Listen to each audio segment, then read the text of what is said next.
بسم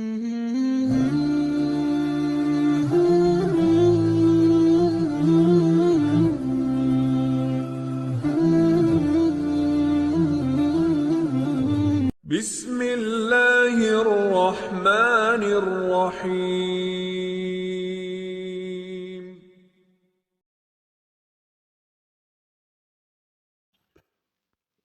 بسم اللہ الرحمن الرحیم۔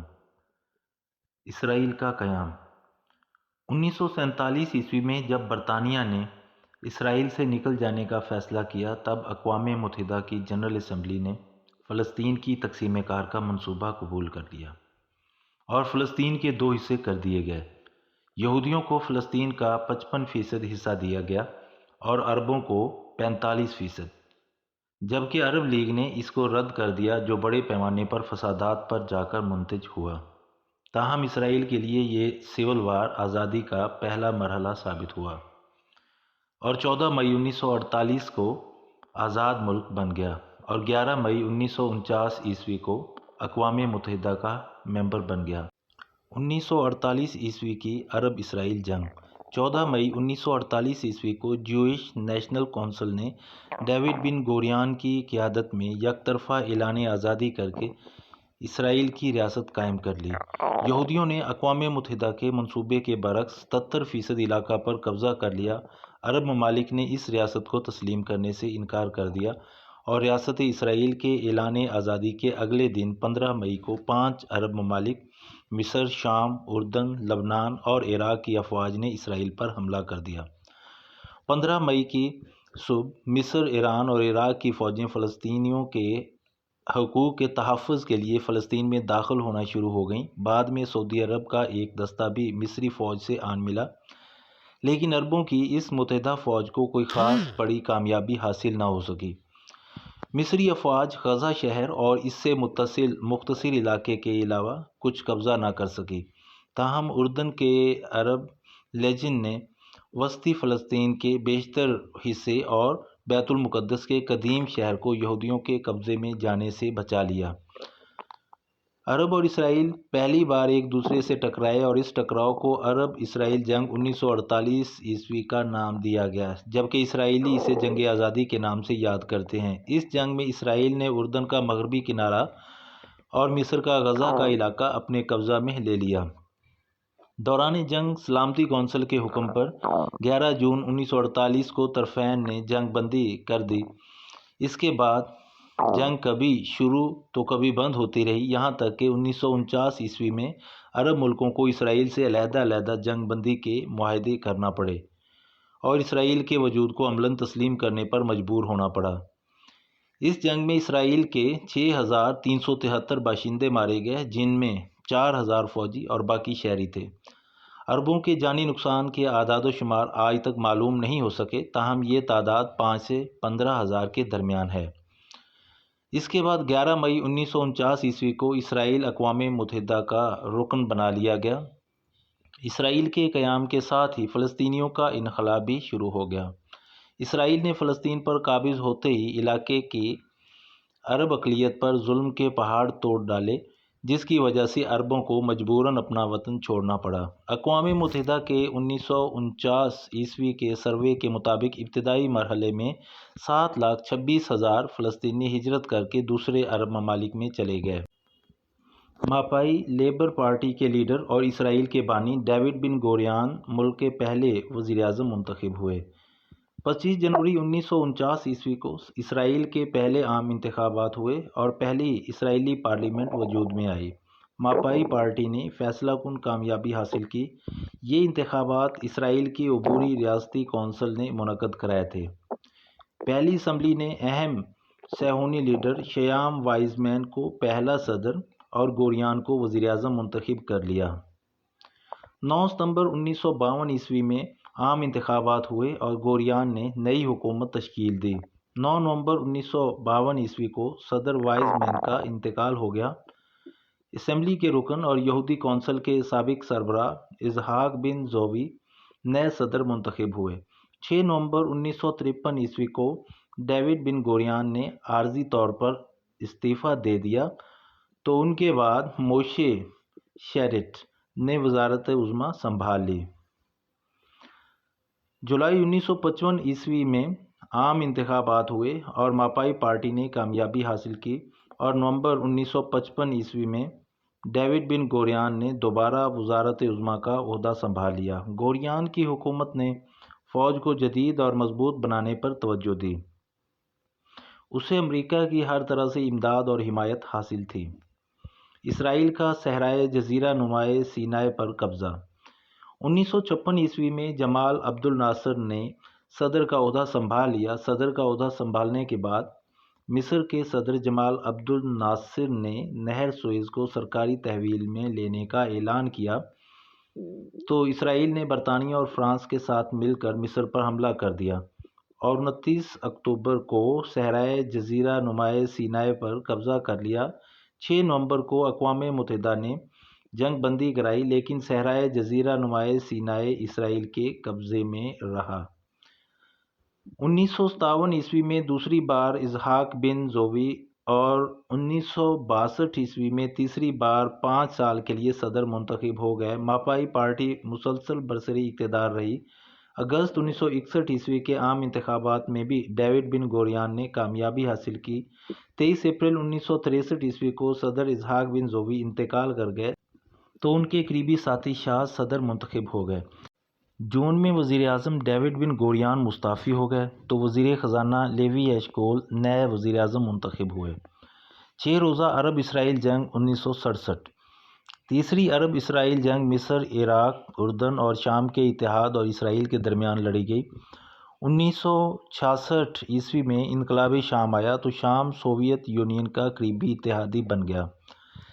نئی حکومت فلسطینی فدائیوں کی تحریک بالخصوص PFLP اور PDFLP جیسی سوشلسٹ نظریات کی حامل تحریکوں سے ہمدردی رکھتی تھی۔ فلسطین کے فدائی ملک شام سے اسرائیلی علاقے میں حملہ کرنے لگے۔ 13 مئی 1967 عیسوی کو سوویت یونین نے شام کو خبر دی کہ اسرائیل اس پر حملہ کرنے والا ہے۔ صدر جمال عبد الناصر نے اسرائیل کے خلاف جنگ میں شام کا ساتھ دینے کا اعلان کر دیا اور اپنی فوج میں سے 1,00,000 فوج کو جزیرہ نمائے سینائی بھیج دیا اور 12 مئی کو خلیج عقبی میں سے اسرائیلی جہازوں کے گزرنے پر پابندی لگا دی۔ اسرائیل نے اس پابندی کو اپنی خود مختاری کے خلاف ایک جارحانہ اقدام قرار دیا۔ امریکہ نے اس معاملے میں اسرائیل کی مکمل حمایت کی۔ 30 مئی کو اردن کے شاہ حسین نے مصر کے ساتھ ایک فوجی معاہدہ کیا جس کی وجہ سے عراقی فوج اردن میں جمع ہونے لگی اور اسرائیل کے خلاف ایک نیا عرب اتحاد وجود میں آیا۔ عربوں کو اعتماد تھا کہ ان کی فوج اسرائیلی فوج کو شکست دے سکتی ہے اور عربوں کے مد مقابل اسرائیلی لیڈروں کو پختہ یقین تھا کہ اسرائیلی فوج عرب افواج کے حملے کو روک سکتی ہے۔ اسرائیل جنگ کے لیے پوری طرح تیار تھا اور امریکہ کی امداد پر بجا طور پر بھروسہ تھا۔ مصر کی کمزوری کا اندازہ کر کے 5 جون 1967 کو اسرائیل نے بغیر کسی اعلان جنگ کے اچانک مصر پر حملہ کر دیا اور پوری مصری فضائیہ کے تمام جہازوں کو تباہ کر دیا اور اس طرح اسرائیل نے مصر کی فضائی فوج کو زمین پر ہی ناکارہ بنا دیا۔ وزیر اعظم لیوی ایشکول اور موشے دایان نے اپنی عوام کو اس بات کا یقین دلایا کہ یہ دفاعی جنگ ہے، توسیع پسندانہ نہیں۔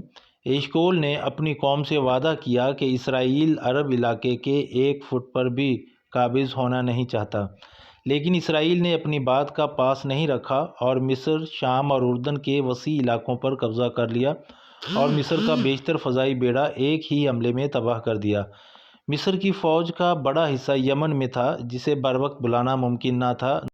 نتیجہ یہ ہوا کہ 6 دن میں اسرائیل نے نہ صرف باقی فلسطین سے مصر اور اردن کی افواج کو نکال باہر کیا بلکہ شام میں جولان کے پہاڑی علاقے اور مصر کے پورے جزیرہ نمائے سینائے پر بھی قبضہ کر لیا اور مغربی بیت المقدس پر بھی اسرائیلی افواج کا قبضہ ہو گیا۔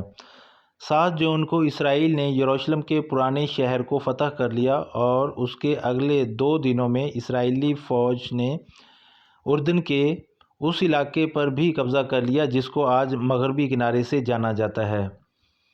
اسرائیل نے مصر کی غزہ کی پٹی چھین لی اور شام کی جولان کی پہاڑیوں پر بھی قابض ہو گیا۔ ان 6 دنوں میں اسرائیل نے عربوں کے کافی علاقوں پر قبضہ کر لیا۔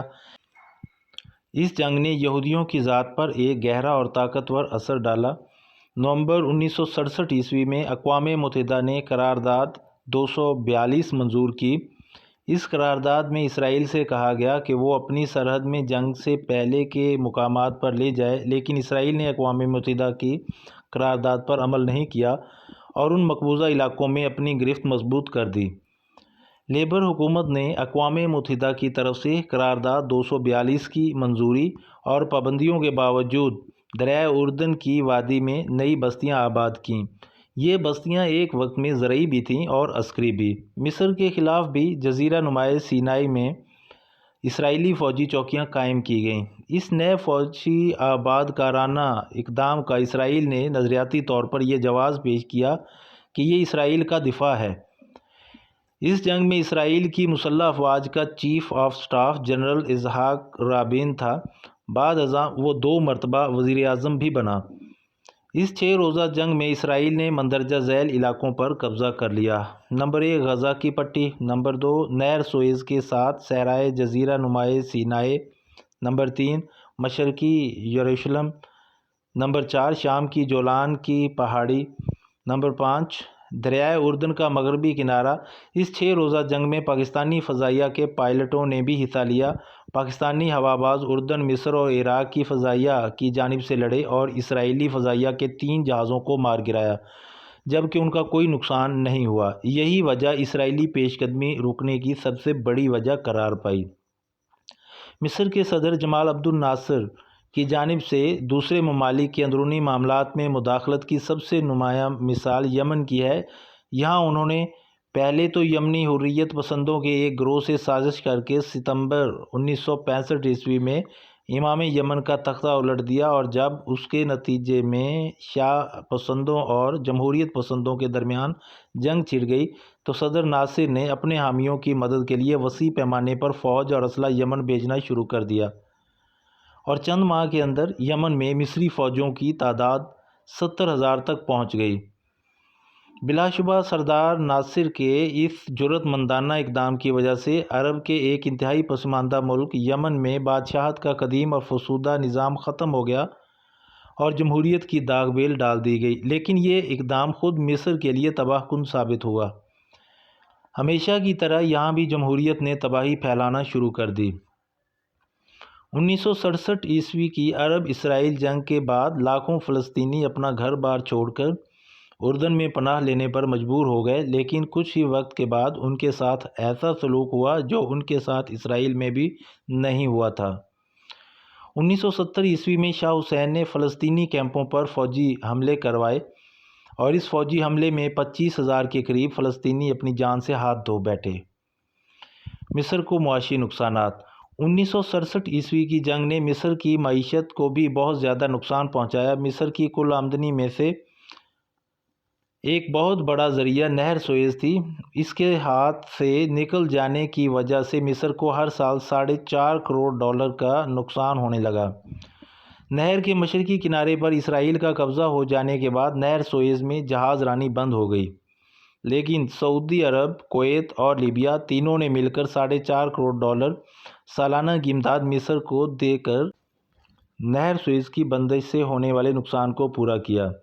جولائی 1968 میں صدر جمال عبد الناصر نے روس کا دورہ کیا، جس کے بعد روس نے مصر کی مدد کی اور روس نے پہلی مرتبہ زمین سے ہوا میں چلائے جانے والے کم فاصلہ کے میزائل مصر کو دیے۔ آواز کی رفتار سے 1.5 گنا تیز چلنے والے جیٹ طیارے اور 500 ٹینک دینے کا وعدہ کیا۔ 3,000 فوجی مشیر اور فنی ماہرین بھی فراہم کیے۔ عرب ملکوں میں سعودی عرب، کویت اور لیبیا نے وسیع پیمانے پر مصر کو مالی مدد فراہم کی۔ روس اور عرب ممالک کی اس مدد سے مصر کے فوجی نقصانات کی ایک حد تک تلافی بھی ہو گئی اور اقتصادی حالت بھی کافی حد تک سنبھل گئی۔ 1971 میں صدر جمال عبد الناصر کی وفات کے بعد انور سادات مصر کے صدر منتخب ہوئے۔ انہوں نے 4 فروری 1971 کو اسرائیل سے کہا کہ وہ اپنی افواج جزیرہ نماء سینائے سے نکال دے۔ تو مصر اسرائیل کے لیے نہر سوئز کھول دے گا اور اسرائیل کے ساتھ امن مذاکرات شروع کر دے گا، لیکن اسرائیل نے سادات کی پیشکش کو مسترد کر دیا۔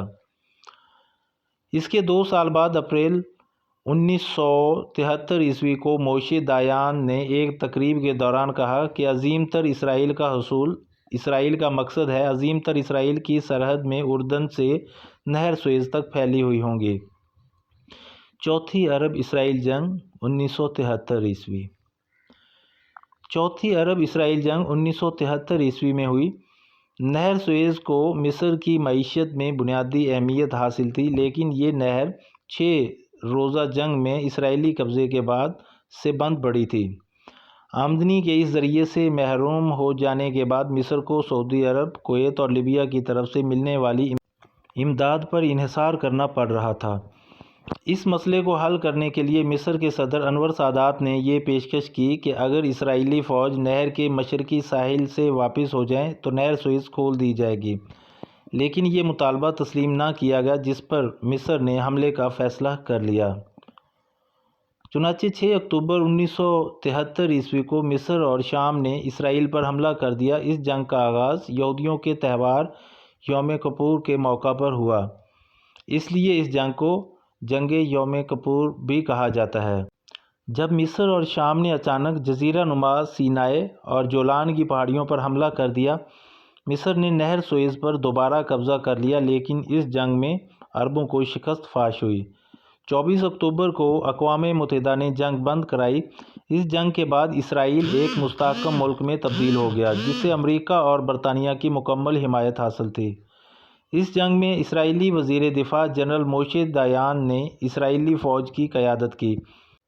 اس جنگ کے موقع پر پاکستان نے مصر اور شام کی مدد کے لیے اپنے 16 پائلٹ مشرق وسطیٰ بھیجے، لیکن ان کے پہنچنے سے پہلے ہی مصر نے جنگ بند کر دی۔ تاہم شام ابھی بھی اسرائیل سے حالت جنگ میں تھا، اس لیے 8 پاکستانی پائلٹوں نے شام کی طرف سے جنگ میں حصہ لیا اور پاکستان کے پائلٹ لیفٹیننٹ عبدالستار اس جنگ میں پاکستان کے پہلے پائلٹ تھے جنہوں نے اسرائیل کے ایک معراج طیارے کو مار گرایا۔ اسرائیل اور مصر کی صلح۔ جولائی 1976 عیسوی کو اسرائیلی دستوں نے یوگنڈا میں انٹیبے کے ہوائی اڈے پر یلغار کر کے 103 یرغمالیوں کو آزاد کرا لیا، جنہیں عرب اور جرمن شدت پسندوں نے اغوا کر لیا تھا۔ نومبر 1977 عیسوی میں مصر کے صدر انور سادات نے اسرائیل کا دورہ کیا۔ 11 مارچ 1978 عیسوی کو پی ایل او کے گوریلوں نے لبنان سے حملہ کر کے 138 اسرائیلی شہریوں کو قتل کیا، اور 26 مارچ 1989 کو مصر اور اسرائیل نے ایک امن معاہدے پر دستخط کر کے 30 سالہ جنگ کا خاتمہ کر دیا۔ اس کے ساتھ ہی دونوں ممالک میں سفارتی تعلقات قائم ہو گئے، اور 3 سال بعد 1982 عیسوی میں اسرائیل نے مصر کو صحرائے سینا کا علاقہ واپس کر دیا۔